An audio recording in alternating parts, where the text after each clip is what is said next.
Bienvenidos, soy el profesor Carlos Lugo del Instituto Pedagógico de Caracas y en esta oportunidad estaremos compartiendo saberes en el foro chat Ambiente y Sostenibilidad, enmarcado en el programa de educación ambiental Caminatas Conscientes.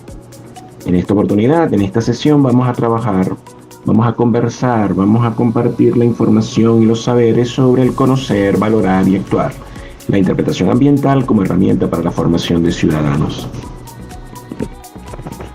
Seguramente muchos de los que estamos en este momento compartiendo en este foro chat hemos tenido contacto o hemos trabajado, hemos estado asumidos, nos hemos encontrado en ambientes donde se ha realizado alguna actividad de interpretación ambiental o se ha brindado algún taller o información sobre la interpretación ambiental. También pueden haberla encontrado en su camino como interpretación del patrimonio.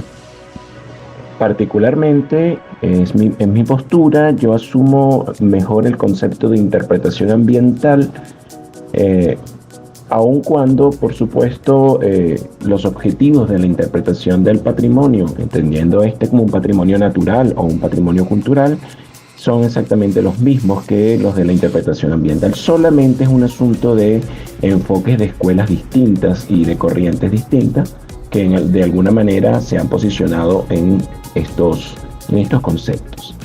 Ahora, ¿qué es la interpretación ambiental? ¿Cómo podemos definir la interpretación ambiental? Bueno, hay diferentes escuelas y posicionamientos. De pronto conseguirán alguna escuela que plantea a la interpretación ambiental como una técnica, una forma de desarrollar un proceso educativo que permita encontrar un canal de comunicación efectivo entre los individuos para mejorar los procesos de concienciación ambiental o de sensibilización ambiental. También pudiésemos decir que hay una escuela en la cual se considera la interpretación ambiental como una disciplina o un área de estudio. Esto ha cobrado bastante fuerza en diferentes lugares del planeta, en los cuales incluso se desarrollan maestrías o se desarrollan estudios de tercer y cuarto nivel dedicados única y exclusivamente a la formación de intérpretes ambientales. Es asumido incluso en algunos países hacia el sur de América como una profesión, de manera tal de que tiene todo un cuerpo de conocimientos que la respalda.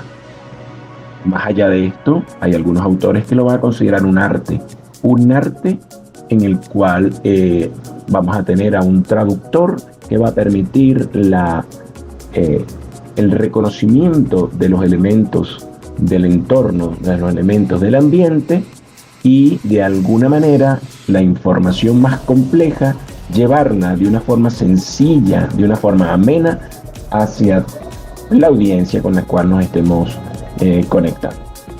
Por supuesto, vamos a tener siempre a un grupo de investigadores, a un grupo de amantes de la interpretación ambiental que asumirán que más allá que una técnica, disciplina o que un arte, la interpretación ambiental en sí misma es una filosofía de vida, una filosofía de cómo conectar a la humanidad con la naturaleza, con el entorno, con cómo conectar a los humanos con aquellos que son diferentes a los humanos, pero que también tienen una importancia fundamental dentro de la vida, dentro del universo, dentro de la cosmogonía completa del proceso en el cual nos encontramos transitando.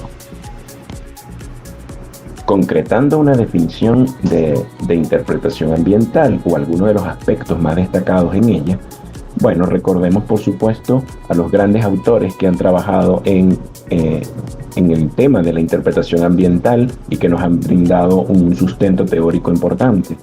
Empecemos con Tilden, que en 1857 es el primero en definir la interpretación ambiental, y dentro de toda la estructura que él organiza para su definición, cabe destacar la idea en la cual él plantea que la interpretación ambiental es la actividad de revelar significados.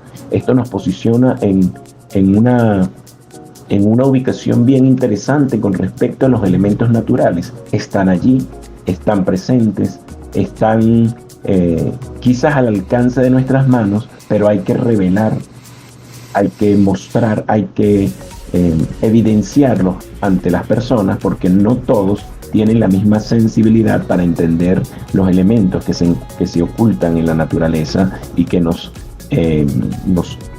dicen el cómo debemos actuar, el cómo debemos vivir, el cómo debemos compartir en este espacio en el cual llamamos vida.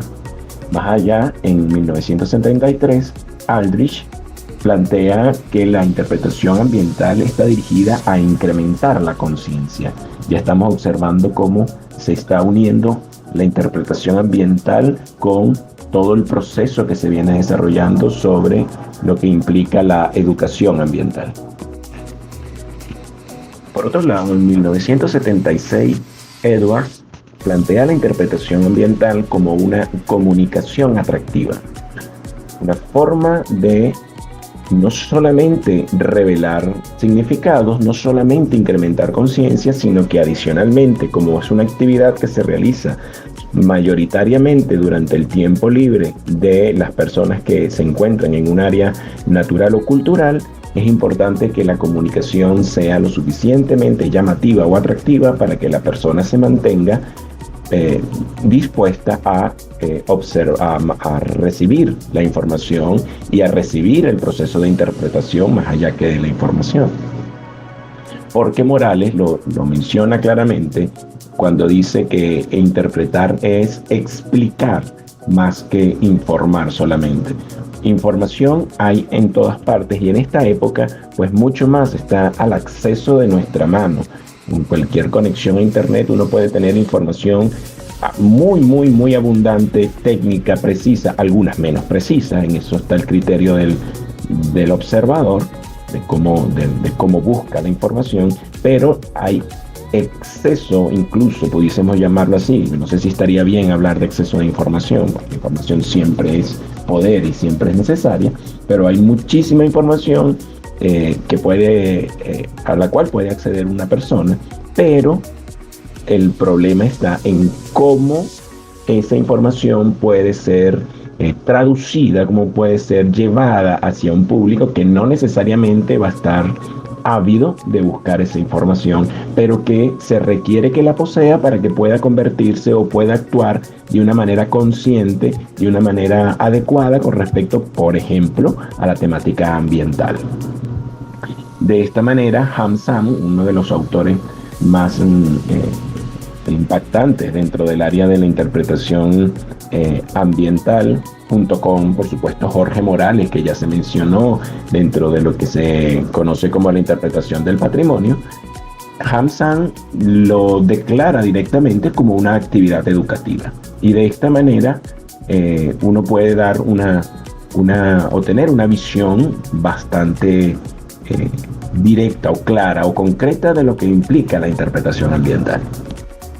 Ahora bien, si es un proceso educativo, si es un proceso que pretende revelar significados, incrementar conciencia, ser una comunicación o desarrollarse a través de una comunicación atractiva, ¿cuál es el objetivo que pudiésemos establecer para la interpretación ambiental?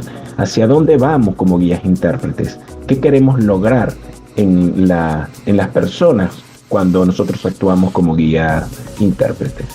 Bueno, un poco para entender ese camino, veamos que hay unos procesos cognitivos que se van desarrollando en el sujeto cada vez que vamos moviéndonos a través del camino de la vida. Por ejemplo, cuando nos encontramos frente a las situaciones que nos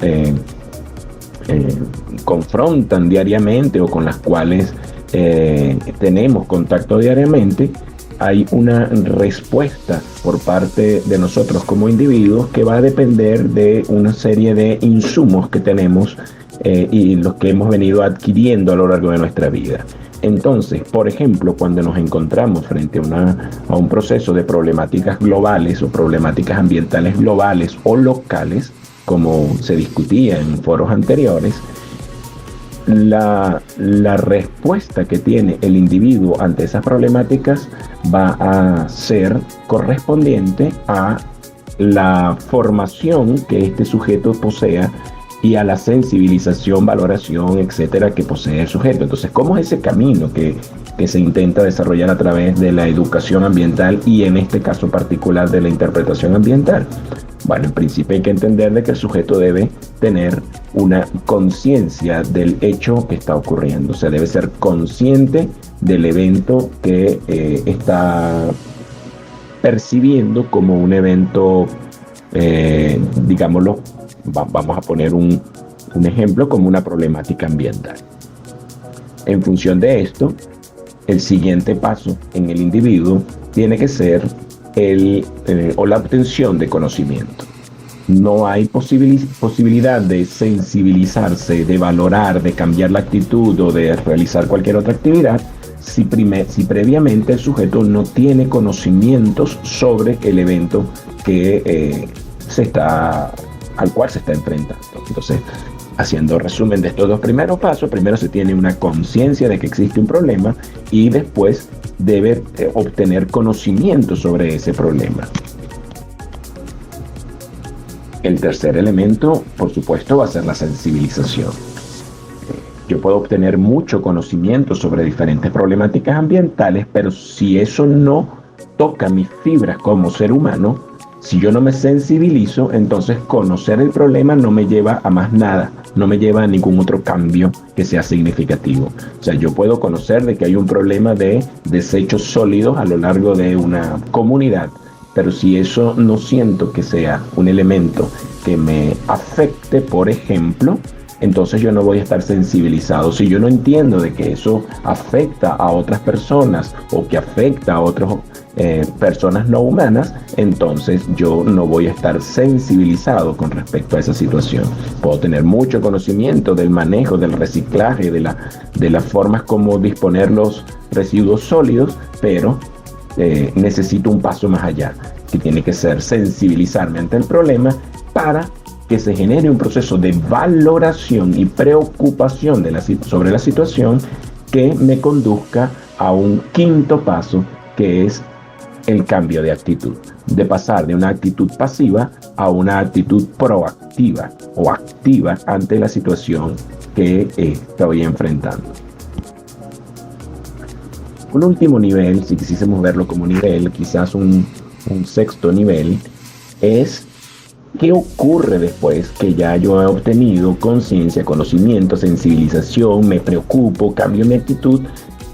Necesariamente, cuando hablamos de ciudadanos, tenemos que hablar de no solamente un cambio de actitud, sino también una manifestación de ese cambio de actitud, una manifestación de esa sensibilización a través de la participación.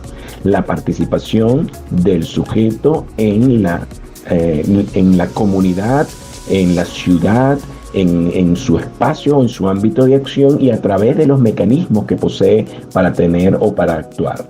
No solamente en lo físico, por supuesto también a través de los medios virtuales. La participación es fundamental. Claro está que a través de los medios virtuales se puede perder mucho del esfuerzo que se realiza. Eso es un mecanismo que nos puede permitir conocer, sensibilizar y llevarnos incluso hacia un cambio de actitud. Pero es fundamental el hecho de generar participación en el ámbito de convivencia cotidiana para que podamos tener una verdadera transformación del sujeto que pasa a ser de un habitante, por ejemplo, si estamos hablando de una ciudad o de un pueblo o de una comunidad cualquiera, de pasar de ser un habitante a un ciudadano. O sea, el concepto ciudadano no lo visualicemos solamente como aquel que vive en una ciudad, sino como aquel que participa, que aquel que se sensibiliza, aquel que es proactivo, y no solamente en el ámbito de ciudad, sino ciudadano visto como aquel sujeto que puede estar en cualquier otra localidad, pero generando o siendo un factor de cambio dentro de esa comunidad, cambio positivo, por supuesto. Ahora bien, ¿qué ocurre? ¿Por qué la ciudadanía o por qué nuestras comunidades, por qué nuestras ciudades, por qué nuestro entorno a pesar de tener un proceso de conciencia, conocimiento, sensibilización, valoración, actitud, una gran cantidad de actividades educativas ambientales, una crisis climática, una crisis global que nos debería conducir a la realización de cambios profundos en nuestras vidas y en nuestra forma de relacionarnos entre nosotros y con los otros diferentes a los humanos. ¿Por qué no se logran los cambios? ¿Por qué no se logra la participación? Bueno, porque como en todo proceso, es mi opinión, hay elementos que siempre van a estar en contra de este tipo de dinámicas. Es mucho más complejo en términos incluso hasta energéticos avanzar hacia una participación y una comunión con el ambiente de una manera acorde, armónica, adecuada, sustentable. Es mucho más complejo que los elementos que nos conducen hacia la pasividad o hacia el desarrollo de acciones que realmente no contribuyen para nada con el equilibrio ambiental, con la armonía dentro del ambiente. Entonces, 3 factores son claves dentro de este proceso. Vamos a analizarlos o vamos a discutir sobre ellos. Pudiésemos decir que uno de ellos es, en principio, la relación que nosotros mantenemos con la cotidianidad. El sujeto diariamente se enfrenta a una situación en la cual se normalizan eventos que para nada deberían ser normales. Si volvemos al caso de los residuos sólidos, lanzar los residuos sólidos en cualquier parte o en un sitio donde no es adecuada su disposición.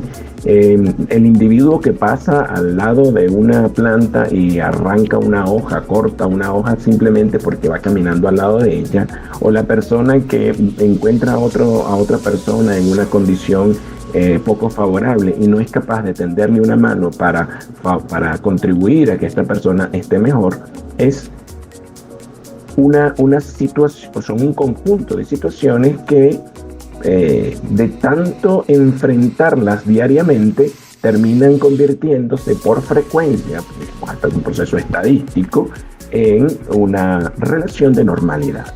Elementos, repito, que no son para nada normales, pero que son cotidianos, que nos conseguimos en el día a día. Y esa relación con la cotidianidad puede llevar al individuo a ser suficientemente pasivo como para no actuar en contra de esos elementos. O sea, si todo el mundo hace las cosas así, ¿por qué no hacer yo las cosas así? Cuando entendemos que ese actuar incluso puede ser una acción poco favorable para la convivencia, para la vida, para el ambiente, pero la cotidianidad, repito, como elemento de costumbre, nos conduce a simplemente no generar cambios contra esa cotidianidad.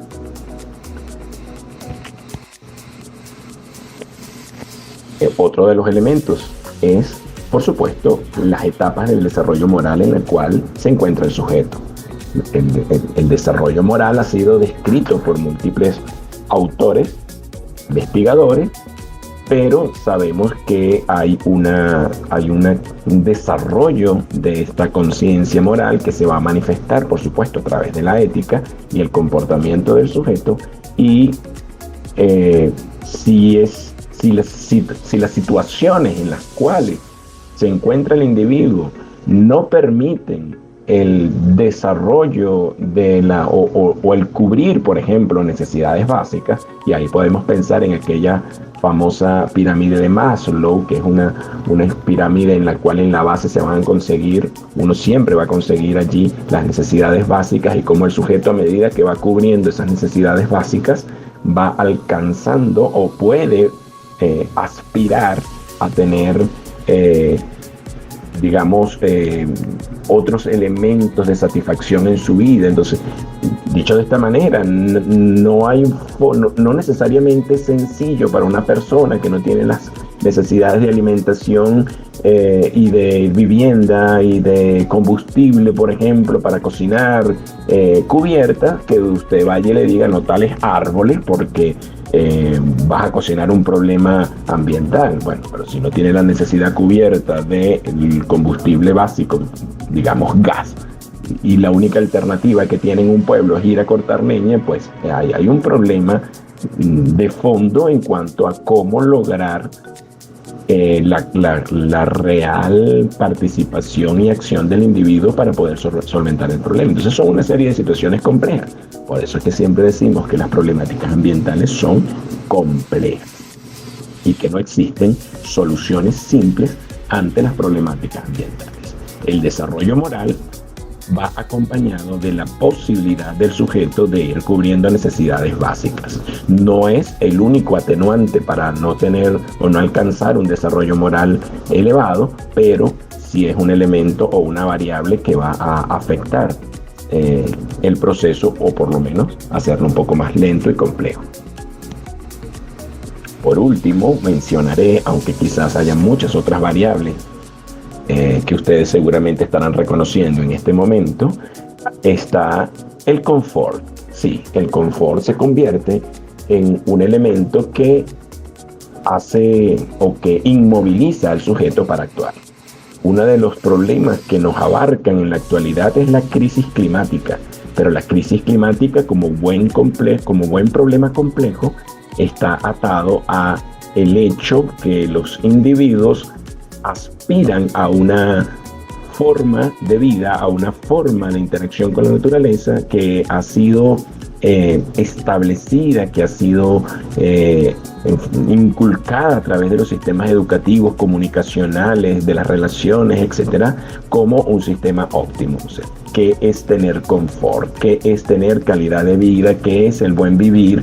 ¿Qué es el summa causae? O sea, todos estos conceptos tienen diferentes formas de ser interpretados por los sujetos, pero cuando esa idea de estar bien en la vida está atada a la idea de consumo, por ejemplo, de consumir o de tener, de poseer, entonces puede existir una disonancia entre los objetivos que se pueda tener dentro de la educación ambiental y, por supuesto, dentro de la interpretación ambiental, dentro de la formación de ciudadanos, dentro de la participación ciudadana con responsabilidad y la pasividad o el accionar en contra de lo que sería la lógica de la supervivencia humana, por poner un ejemplo.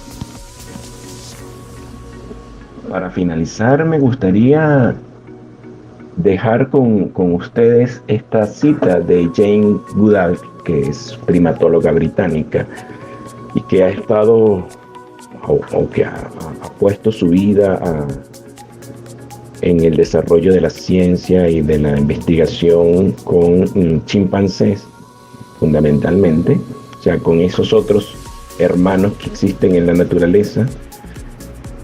Y ella deja claro bajo esta idea muchas cosas. No se puede pasar un solo día sin tener un impacto en el mundo que nos rodea.